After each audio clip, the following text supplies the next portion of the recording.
kommen wir all mit Geschichten uit onze Geschichte Nummer 8. Ditmal noch mehr von wo die Formarbeit an unsere Kinder und Jugendjahren an einem Dorf in Chihuahua gedonen wird und wo auch Kinder und Jugend natürlicherweise dabei mithelfen. Dort Regenweiden. Wenn die uit so Zeit und die Zeit von unseren Kinderjahren fertig war, dann muss dort Schaubeln und Mais oder Kornregen dadurch vorn anfangen. Ein Regen weiter, irgendein die meiste Büros all einen oder zwei. Wenn ein Bauer mal einen weiter hat, dann wird er auch meistens mit Euerspan beim Fahren gehouden. Ich erinnere mich zum Beispiel daran, als ich vielleicht 6 oder 7 Jahre alt war, dass mein Vater, uns Nober Klasse 1, seine Schaubelregen mit Euerspan durchfuhr. Und dabei musste ich seine 2 Paar Pferde immer aufwechselnd an ihre langen Tails holen und ab eine leere Wies steht auf demselben Körper großen loten, dann er hat nicht mehr genug Futter für seine Pferde. Und ab diese Wies leiten sich, wenn dort zu jeden Abend kam, immer viel Schlangen sein. Und da hat scheinbar wer seinen Diskpflug uitgeproefd, dann da wären ein paar korte enge schmacke Deipe vorn getrokken. Und wie es das all atelige Dau nicht geregnet hat, wird dort Wasser ab der leere Wies steht, übrigens all angetrokken, aber an die Pflug vorn stund noch Wasser, und das Wasser wir stief voll Kielpacken. Und dann beobachte ich dort, wenn die große sogenannte Wasserschlangen sich da voll Kielpacken holten. Vor diese Wasserschlangen hatte ich nicht Angst, oder wenigstens nicht sehr Angst, aber da leiten sich auch lange rote Schlangen sein, und vor die hatte ich sehr Angst. Und an einem jeden Abend rächt sich eine rote Schlange dicht bei mir mit einmal ab, und heim kriegt noch mehr ab to gerannt. Ich leit die Pietails los und rannt nur dem hugen haltenden Werben Hahn und klotte da sehr schwinden ab. Und dann sah ich, wo diese Schlange noch immer mit ihrem Kopf wenigstens 2 Schuh hoch unter den Werben durchrannt. Diese Schlangen können sehr rannen. Und ich war so angeschächert, ich will mich nicht mehr nur die Piet handzuwohnen. Nicht den jeden Abend. Wenn die Schaubelregen durchgefahren worden wären, dann wird das Krut an der Regen nicht mit Chemikalien gespritzt und dort gemerkt, dass man dort von der meistens tät. Aber das muss in jener Zeit noch alle mit den Weidhaken uitgeweiht worden. Und dabei mussten Kinder manchmal all ziemlich jung anfangen mitzuhelfen. Ich erinnere mich daran, dass ich dabei all als 10 Jahre jung geholfen habe. Und ich weiß auch noch, wo wir dabei manchmal gut durchsuppten, wenn ein guter Regen überkam.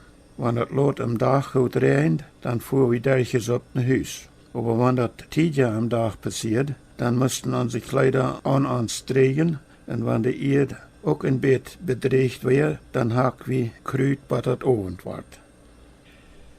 Schaubeln uitbrengen. Von der wird das Schaubeln uitbrengen meistens all mit Maschinen getan. Auch in Mexiko.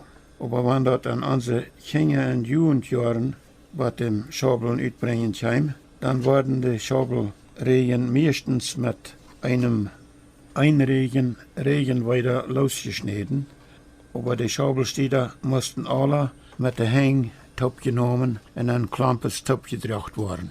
Und dabei halfen auch die Schulkinder, manchmal all 7 oder 8 Jahre Kinder. Und wenn so eine Bürers mit ihrem Schaubeln uitbringen fertig wären, wo eine viel Kinder hatten, dann nehmen andere Bürers so eine Kinder Jahren für Bezahlung an, damit helfen.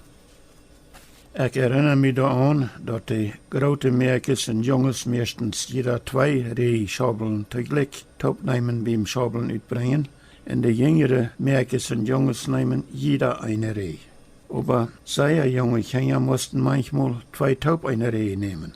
Und bei an Tüß deuten Kinder dort meistens auch ganz willig, aber wenn sie für andere Bürers angenommen werden zu dieser Arbeit, dann wollen einige Kinder manchmal nicht jeden 2 eine Reh nehmen. Denn sie wollen manch andere Kinder nicht clean geteilt worden. Und ich erinnere mich daran, dat de eine Buur, onkel Wilhelm Rampel, wanneer hij jonge kinderen aanneemt om arm zijn schobelen uitbrengen helpen, dan zegt hij tot twee zo'n jonge kinderen, je bent kunnen jeder Taub eine Reh nemen. Dat wordt jeder Taub eine Reh, dat wir für einige Kinder scheinbar leichter anzunehmen, als das Wort Taub eine Reh. Wir wären bei uns eine große Familie, und uns Vater nahm meistens nicht leicht Arbeiter an, zum halben Schobeln uitbringen. Aber einmal, ich glaube, dass wir al 1949, als wir auf unserem Huiskerl Schobeln uitbrachten, en onze Nobers Cornelius Ernsten ihre kleine Jungs auch janker zu helpen, dan nahm Vater Ernsten ihre älteste beide Jungs an zum helpen. Ich glaube, die waren noch mal 7 und 8 Jahre. En dan wollte die derde jong ook angenommen zijn. Ich glaube, die waren noch mal 5,5 Jahre. Aber dann seht Vater zu diesem kleinen Jungen, du wirst erst noch mal ein bisschen mehr Kieltje eten. Und dann stößt das Jung nach Huis und sagt zu seiner Mutter, merk schön Kieltje. Und die Rampel sagt, wenn ich noch mehr Kieltje gegessen habe, dann kann ich auch halben Schobeln nehmen. Dort Korn oder Mais planten. Wir nannten den Mais immer Korn, nicht Mais. Vielleicht hatten unsere Eltern das Wort Korn von Kanada mitgebracht, weil es der Mais auf Englisch Korn heißt. Wenn die Erde auf die mennonitischen Siedlungen an dem großen Drehen Bustierstuhl in unsere Kinder- und Jugendjahren Lothar am Fahrjahr von 6 bis 8 Soldaten noch genug Feuchtigkeit hat, dann planten viele Bürger den Mais mit einem Einregenplanter bis 10 Soldaten in die Erden an. Dort braucht dort ein Gespann von 4 große Arbeitspferd. Und wenn genug Feuchtigkeit in der Erde wäre, um die Maiskerne abgehen und die junge Maisplanten ernähren können, was der Reihenzeit lot im Juni oder Anfangs Juli anfängt, dann gibt dort an dem Bustierstuhl in Chihuahua manchmal eine einigermaßen gute Maisabend. Das sogenannte Kornwäpplen oder Maiswäpplen. Wenn die Maisohren so meist vollgewaschen werden, dann wird der Mais in jene Jahren meistens gewäppelt. Das meint, die Maisstangen oder Kornstieder werden boven de Ohren mit Säckels aufgeschnitten und zur gleichen Zeit werden auch all die sogenannten Biwasstrampels, wo nicht keine oder mal sehr kleine Ohren hatten, meist ganz eng aufgeschnitten. Und wenn diese Wäppelenger oder die aufgeschnittene Maisstrampels Ateljedeu en Klampes gelegen hadden en al een beet uitgedreigd werden, dan bong we die aan Gorven en zaden die aan Hackentaub zum Wiederdrehen. En later, wenn die Maisohren gebrochen worden wären, dann holen wir diese Maiskorben nach Hus und fliegen die an einem langen Hüpentaub. Die Rinder freiten dit schmackige reine Maisstroh sehr gern. Ich erinnere mich noch daran, dass wir, wenn wir unseren Mais wäppelten und uns da bei Hahnen war da ein Beet verreibten und manchmal ein Beet darstig geworden wären, dann sagten wir uns von den seitsten saufje Maisstrampels und käften die uit. Wir nannten diese Seite Maisstrampels Cañas, wie die Mexikaner die auch so nannten. Das Maisbreken oder Kornbreken, zoals wir das nannten. Von der bereikt kein Mennonit in Mexiko mehr de Kornohren mit der Hang uit. De Korn oder Mais wordt door nu alle met de combines gedrascht. Aber in den 1930er und 1940er Jahren, als wir dort abwassen, dann wurden dort meist alle Kornohren mit der Hang uitgebroken und mit Doppelboxwehrs nach Hus geführt. Bei dieser Arbeit aber brauchten die Schulkinder meistens nicht helfen, wie es dort in der Schulzeit getan wird. Aber die geratere Schuljungs mussten dabei am Sinnabend manchmal doch helfen. Ich erinnere mich daran, dass ich das gemusst habe. Das wir schwere Arbeit für große Menschen und für die Schuljungs ihre kleine Hänge wird das sehr schwer. Besonders, wenn die Ohren zum Morgens befroren wären. Wenn das gouda Korn wäre, dann kann ein gouda Breker einen Doppelbox voll Ohren an einem Tag uitbreken. In jene Jahren kann dort, wenn der Korn gut wäre, einen Doppelbox voll Ohren von einem Acker geben und dort wird dann vielleicht eine Tonne Korn. Von der kriegen die Maisbürgers dort von 3 bis 5 Tonnen vom Acker Korn. Das heißt, wenn das Land viel Kunstdinge kriegt und viel bewatert wird. De hohe Arend anbringen.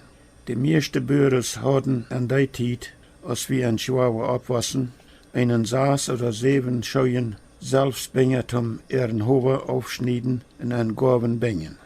Einmal hatten 2 Bürgers taub einen Bänger.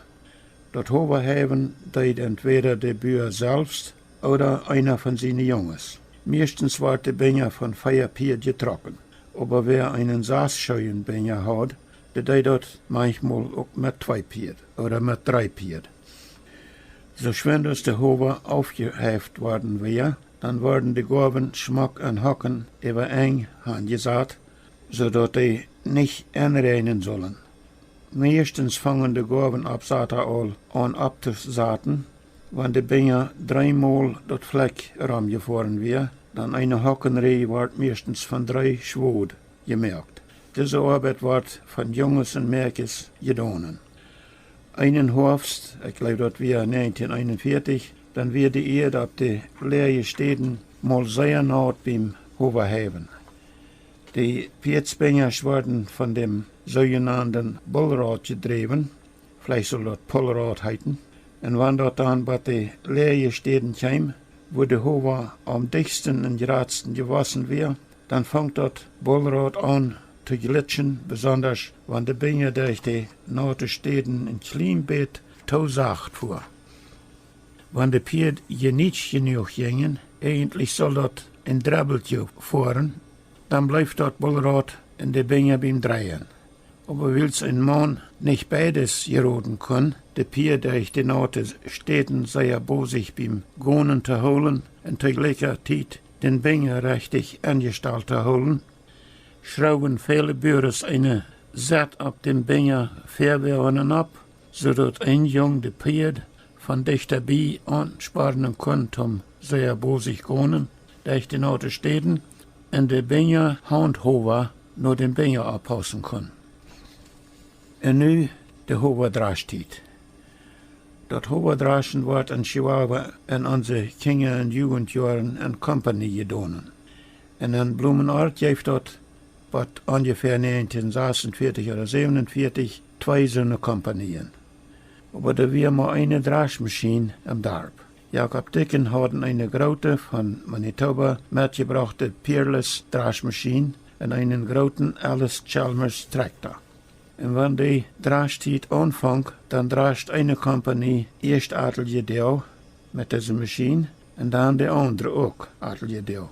Und wenn dort Hover schneiden oder dort Hover heiven, so wie dort nannten, so meist fertig wir, dann stellten unsere Vaters an einen Abend ein sogenanntes Draschenbereden an. Und zum Hoverdraschen mit einer großen Maschine, wo man von beiden Seiten Gaben anstärken kann. Dort braucht dort, wenn die Gaben nicht zu weit geführt brauchten, 8 Gaben wir uns und 2 Getreide wir uns, wohnen mit jeder derartig Lebenszeug das Getreide von der Maschine zum Specker führten. Und dann braucht dort bitte den Drascher selbst noch 3 Arbeiter. 2 Utschäder und ein sogenannter Abriemer. Die Utschäder mussten das Getreide im Specker drehen und utschäden. Und der Abriemer musste immer die Gaben und den Losenhover, wo zwischen die 2 Wehrs unter dem Fieder gefallen wären, in den Fieder anstärken.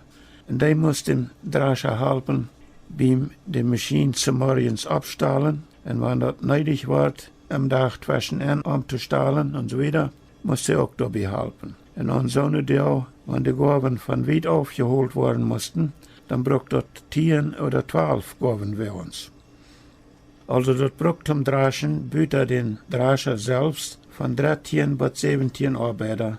Und an so einem Abend, wenn die Bürgers das Draschen bereden, dann wird das berät, wer was tun wird beim Draschen und für wie viel Geld. Beim Draschen bereden sie erst, wie viel Pesos ein Gabenvierer mit Pieren, wer und Taub an einem Tag verdienen soll, wie viel Pesos ein Getreidevierer mit Pieren, wer und Taub verdienen soll, en hoeveel een arbeider alleen verdienen zal. En dan bereden zij wer de gaven weer ons stalen wordt, en wer de getreed weer ons stalen wordt, en wer de uitscheider en de abremer stalen wordt. En wanneer dat alle bereid worden weer, dan wird de groep Bures oder de compagnie Reitum alle top draschen. En wanneer draschen bereid worden weer, dan bereden de 8 jongens, wonen de gavenvierer oder de stärker, zoals we de meestens nanden, zijn zullen, wonen 2 en 2 jongens top deze arbeid doen willen. Dan moesten immer 2 stärker tegelijk ihre gaven en de draschmaschinen aanstärken, van jeder Siedmaschine einer. Und dann wirst jeder einer von den 13 oder wenn die Gaben von weit aufgeholt worden mussten, 17 Arbeiter alle, wird ihre Arbeit durch die ganze Drastzeit sein wird. Hier brecht wie für das Mal wieder auf. Nächstes Mal noch mehr von einem in Company Draschen in unsere Kinder in Jugendjahren in Chihuahua, Mexiko.